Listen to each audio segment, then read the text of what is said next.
بسم اللہ الرحمن الرحیم نحمدہ ونصلی علی رسولہ الکریم والحمد للہ رب العالمین۔ آج ہم اپنا سبق نمبر 41 پڑھنے جا رہے ہیں۔ یہ ہمارا سبق تھا باب الرجاء میں سے۔ باب الرجاء یعنی اللہ تعالیٰ سے پر امید رہنے کا بیان۔ اس کا کچھ حصہ ہم پہلے بھی پڑھ چکے ہیں، اور آج ہم حضرت ابو ہریرہ رضی اللہ تعالیٰ عنہ کی حدیث سے شروع کریں گے۔ وعن ابی ہریرہ رضی اللہ عنہ قال كنا قعودا مع رسول الله صلى الله عليه وسلم معنا ابو بکر وعمر في نفر فقام رسول الله صلى الله عليه وسلم من بين أظهرنا فأبطأ علينا وخشينا أن يقتطع دوننا ففزعنا فقمنا فكنت أول من فزع فخرجت أبتغي رسول الله صلى الله عليه وسلم حتى أتيت حائطا للأنصار وذكر الحديث بطوله إلى قوله فقال رسول الله صلى الله عليه وسلم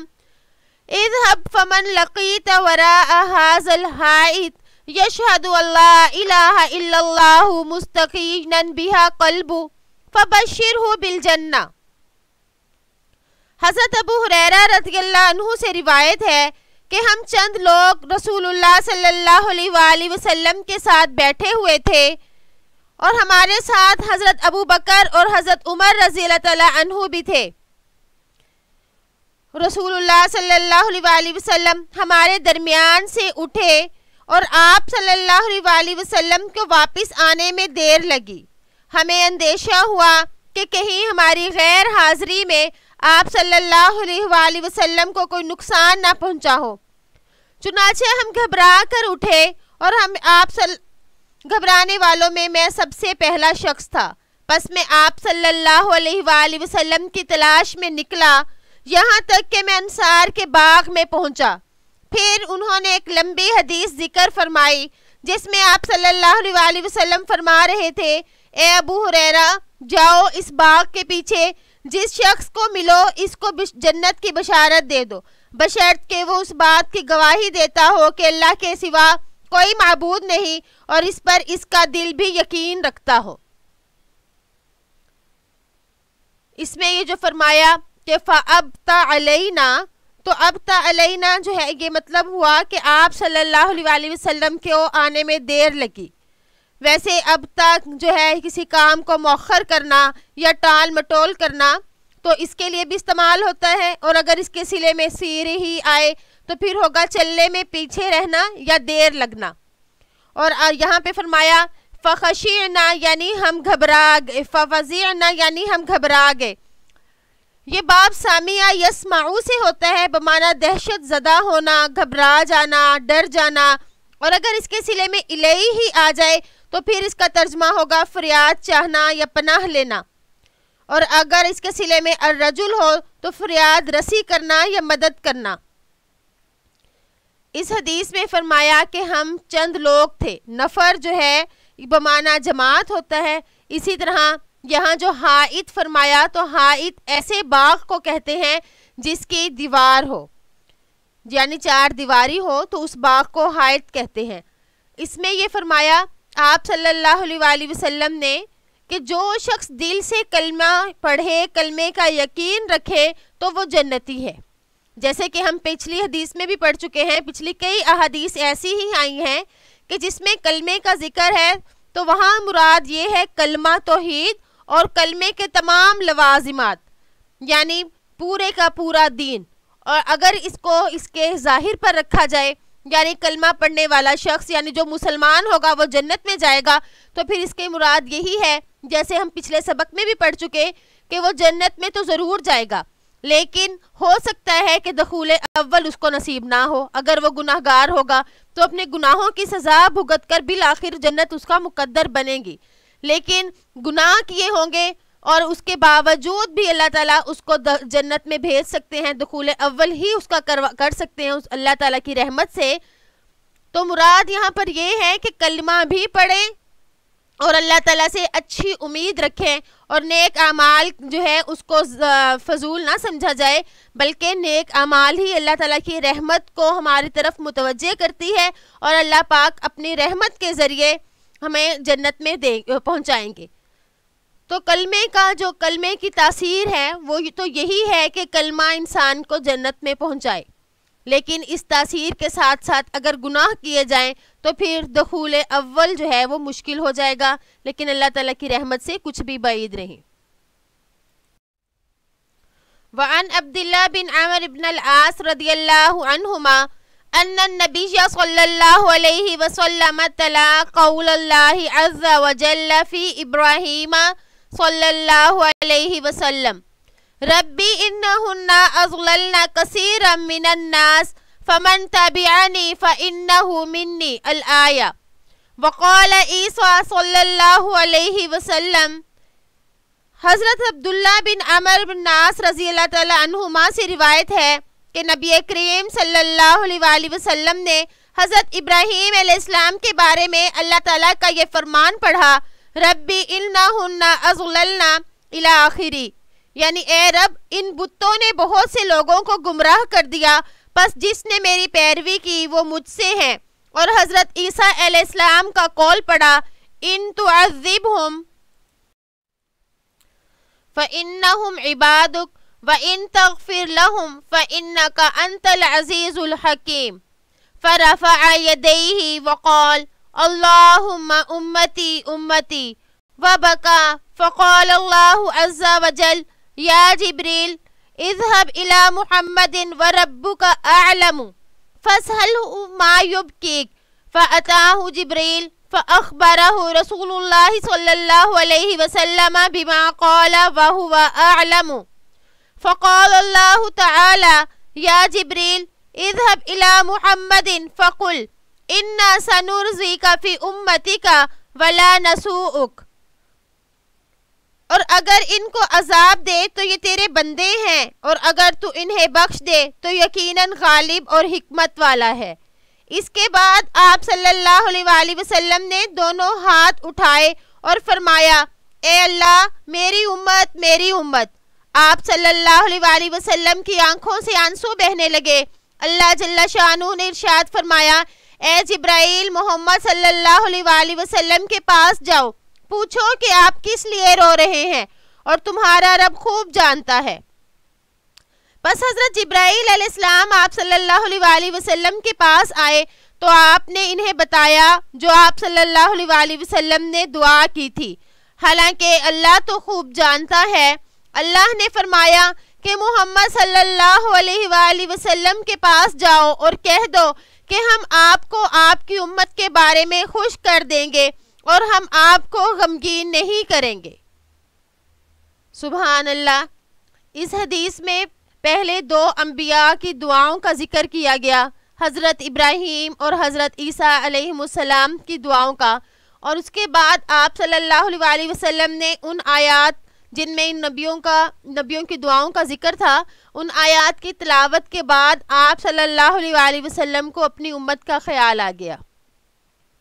آپ اپنی امت پر کس قدر مہربان اور شفیق تھے کہ ان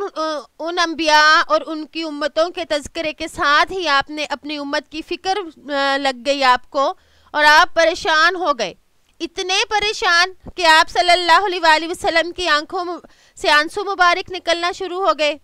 تو پھر اللہ پاک نے ان آنسوؤں کی لاج رکھی اور اللہ تعالیٰ نے یہ خوشخبری دی کہ اِنَّا سَنُرْزِيَكَ فِي أُمَّتِكَ وَلَا نَسُوءُكَ، یعنی ہم آپ کو راضی کریں گے اور آپ کو غمگین نہیں کریں گے۔ ساء یسوء، یہ باب نصر ینصر سے آتا ہے، اس کا مصدر سوءن اور سواءتن بھی آتا ہے۔ اس کا ترجمہ ہوتا ہے غمگین کرنا یا بے جا سلوک کرنا یا بدگمانی کرنا۔ تو اللہ تعالیٰ نے فرمایا کہ میں آپ کو غمگین نہیں کروں گا، اور دیکھیں یہ فرمایا کہ ان قریب آپ کو راضی کر دوں گا، اور پھر اس کے بعد ولا نسوء کا فرمایا، تو یہ رضا یعنی راضی کرنے کی تاکید کے لیے فرمایا کہ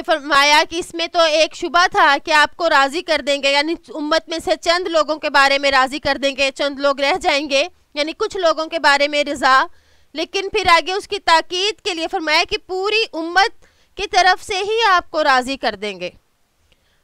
تو یہ یہاں سے اللہ تعالیٰ کی رحمت بھی ظاہر ہوتی ہے کہ انشاءاللہ اللہ تعالیٰ آپ صلی اللہ علیہ وسلم کی امت پر مہربان ہوں گے۔ تو اس لیے اللہ تعالیٰ سے اچھی امید رکھنی چاہیے کہ ہمارے نبی صلی اللہ علیہ وسلم نے بھی ہمارے لیے رو رو کر دعائیں کی ہیں، تو انشاءاللہ اللہ پاک آپ صلی اللہ علیہ وسلم کی امت کو جہنم میں نہیں بھیجیں گے، لیکن امت جو ہے وہ بھی ایسے کام کریں جس سے اللہ اور اس کے نبی خوش ہوں۔ وعن معاذ بن جبل رضی اللہ عنہ قال كنت ردف النبي صلى الله عليه وسلم على حمار فقال يا معاذ هل تدري ما حق الله على عباده وما حق العباد على الله؟ قلت الله ورسوله أعلم. قال فإن حق الله على العباد أن يعبدوه ولا يشركوا به شيئا، وحق العباد على الله ألا يعذب من لا يشرك به شيئا. فقلت يا رسول الله أفلا أبشر الناس؟ قال لا تبشرهم فيتكلوا. متفق علیہ۔ حضرت معاذ بن جبل رضی اللہ عنہ سے روایت کرتے ہیں کہ میں ایک گدھے پر نبی کریم صلی اللہ علیہ وسلم کے پیچھے بیٹھا ہوا تھا۔ آپ صلی اللہ علیہ وسلم نے فرمایا، اے معاذ، کیا تجھے معلوم ہے کہ اللہ کا اس کے بندوں پر کیا حق ہے اور بندوں کا حق اللہ پر کیا ہے؟ میں نے عرض کیا، اللہ اور اس کے رسول ہی خوب جانتے ہیں۔ تو آپ صلی اللہ علیہ وسلم نے فرمایا، بیش اللہ کا بندوں پر حق یہ ہے کہ وہ اس کی عبادت کرے، اس کے ساتھ کسی کو شریک قرار نہ کریں۔ بندوں کا حق اللہ پر یہ ہے کہ اللہ جل شانہ عذاب نہیں دیں گے جو اللہ کے ساتھ کسی کو شریک نہ ٹھہرائے۔ میں نے عرض کیا، یا رسول اللہ، کیا میں لوگوں کو اس کی خوشخبری نہ دے دوں؟ تو آپ صلی اللہ علیہ وسلم نے ارشاد فرمایا، نہیں، کہ کہیں لوگ اس پر بھروسہ کر کے نہ بیٹھ جائیں۔ رادیفہ کہتے ہیں کہ ایک ہی سواری پر کسی کے پیچھے سوار ہونا، یعنی ایک سواری پر پیچھے سوار ہونا۔ تو اس میں حضرت معاذ رضی اللہ تعالیٰ عنہ نے یہ رادیفہ کا لفظ اس لیے بولا کہ میں آپ صلی اللہ علیہ وسلم کے بالکل قریب بیٹھا تھا، یعنی میں اتنے فاصلے پر نہیں تھا جو مجھے صحیح طرح سمجھ نہ آ رہا ہو، بلکہ ہم گدھے کے اوپر ایک ہی سواری پر آپ صلی اللہ علیہ وسلم کے پیچھے بیٹھے تھے، تو ظاہر ہے کہ فاصلہ تو نہیں تھا۔ تو یہ بتلانا مقصود تھا کہ میں بہت ہی قریب تھا۔ تو حضرت معاذ رضی اللہ تعالیٰ عنہ یہ فرما رہے ہیں کہ میں نے انتہائی توجہ سے یہ بات سنی، میں آپ کے چونکہ قریب بیٹھا ہوا تھا، تو آپ نے یہ کہا فَإِنَّ حَقَّ اللَّهِ عَلَى الْعِبَادِ کہ بندوں کا اللہ کا بندوں پر حق یہ ہے کہ وہ اس کے ساتھ کسی کو شریک نہ قرار دیں۔ شریک نہ قرار دیں یعنی شرک نہ کریں۔ اگر وہ یہ حق ادا کریں گے، اللہ کے ساتھ کسی کو شریک نہیں ٹھہرائیں گے، تو اللہ تعالیٰ ان کو بدلے میں جنت دے گا اور انہیں عذاب نہیں دیں گے۔ تو اس پر یہ سوال پیدا ہوتا ہے کہ انسانوں کا تو اللہ کے پر حق ہے، تو کیا اللہ کے بھی ذمے کوئی چیز ہے؟ تو اس کے کئی جوابات دیے جاتے ہیں۔ ان میں سے ایک یہ ہے کہ مطلب یہ ہے کہ اللہ نے عمل کرنے پر اپنے فضل سے جو اجر، جو ثواب رکھا، جو ثواب کا وعدہ کیا، اس کو حق سے تعبیر کیا گیا، کہ اس کا حق سے اس لیے تعبیر کیا کہ اس اجر و ثواب کا ملنا یقینی ہے، اور کہ جب کسی چیز کا ملنا یقینی ہو تو اس کو واجب بھی کہا جاتا ہے کہ اس کا ملنا ضروری ہے۔ تو اللہ تعالیٰ چونکہ وعدہ خلافی نہیں کرتے، جیسے کہ اللہ تعالیٰ نے فرمایا بھی ہے ان اللہ لا یخلف المیعاد، تو اس لیے اس کو حق سے تعبیر کر دیا۔ تو اس حدیث مبارکہ میں بھی یہی فرمایا کہ اگر انسان کے عقائد درست ہوں کہ وہ اللہ کے ساتھ شریک نہ ٹھہرائے، تو اللہ تعالیٰ اس کے باقی تمام گناہ معاف کر کے اس کو جنت میں بھیجیں گے۔ اور اس پر علماء کا اتفاق ہے کہ اگر کوئی شخص مشرک ہے تو خواہ وہ اچھے بھی اعمال کرے تو وہ جنت میں نہیں جا سکے گا۔ تو اس سے ہمیں اس شرک کی مذمت جو ہے ہمارے دل میں بیٹھ گئی کہ یہ شرک کتنا قابل مذمت ہے کہ شرک کی وجہ سے انسان کے کسی بھی نیک عمل کا بدلہ نہیں ملے گا، تو وہ آخر کار جہنم میں ہی جائے گا۔ تو ہمیں ہر شرکیہ کام جو ہیں، خواہ وہ شرک خفی ہو یا کسی بھی طرح کا شرک ہو، اس سے بچنا چاہیے اور اپنے عقائد کو درست رکھنا چاہیے۔ وعن براء بن عازب رضی اللہ عنہما عن النبی صلی اللہ علیہ وسلم قال المسلم اذا سئل في القبر يشهد ان لا اله الا الله وان محمدا رسول الله فذلك قوله تعالى يثبت الله الذين آمنوا بالقول الثابت في الحياة الدنيا وفي الآخرة متفق علیہ۔ حضرت براء بن عازب رضی اللہ عنہما سے روایت ہے کہ نبی کریم صلی اللہ علیہ وآلہ وسلم نے ارشاد فرمایا، مسلمان سے جب قبر میں سوال کیا جاتا ہے تو وہ گواہی دیتا ہے کہ اللہ کے سوا کوئی معبود نہیں،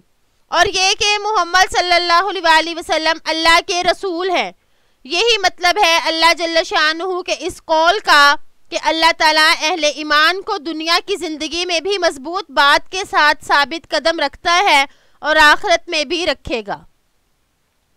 یہ حدیث مبارکہ دراصل اسی آیت یثبت اللہ الذین آمنوا والی آیت کی تفسیر میں ہے،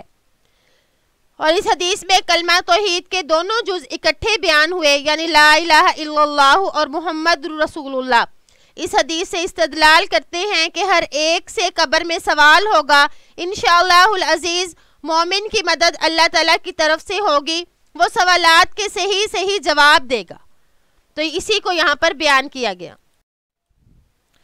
وعن انس رضی اللہ عنہ عن رسول اللہ صلی اللہ علیہ وسلم قال ان الکافر اذا عمل حسنا اطعم بها طعمة من الدنيا واما المؤمن فان الله تعالى يدخر له حسناته في الآخرة ويعقبه رزقا في الدنيا على طاعته۔ حضرت انس رضی اللہ تعالیٰ عنہ نبی کریم صلی اللہ علیہ وآلہ وسلم سے روایت نقل کرتے ہیں کہ آپ صلی اللہ علیہ وآلہ وسلم نے ارشاد فرمایا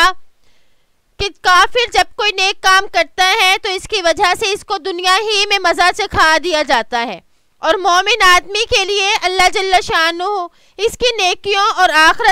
نیکیوں کو آخرت میں ذخیرہ بناتے ہیں، اس کی فرما برداری کی وجہ سے دنیا میں بھی رزق دیتے ہیں۔ وفی روایت ان اللہ لا یظلم مؤمنا حسنة یعطى بها فی الدنیا ویجزى بها فی الآخرة واما الکافر فیطعم بحسنات ما عمل للہ تعالی فی الدنیا حتی اذا افضى۔ اور ایک روایت میں آتا ہے کہ بے شک اللہ کسی مومن کی نیکی کو ضائع نہیں کرتا، دنیا میں بھی اس کو بدلہ ملتا ہے اور آخرت میں بھی اس کو بدلہ دیا جائے گا، لیکن کافر کو ان کی نیکیوں کی وجہ سے جو اس نے اللہ کے لیے کی تھی دنیا میں رزق دیا جاتا ہے، اور جب وہ آخرت کی طرف جائے گا الی الآخرہ لم یکن لہ حسنۃ یجزی بہا،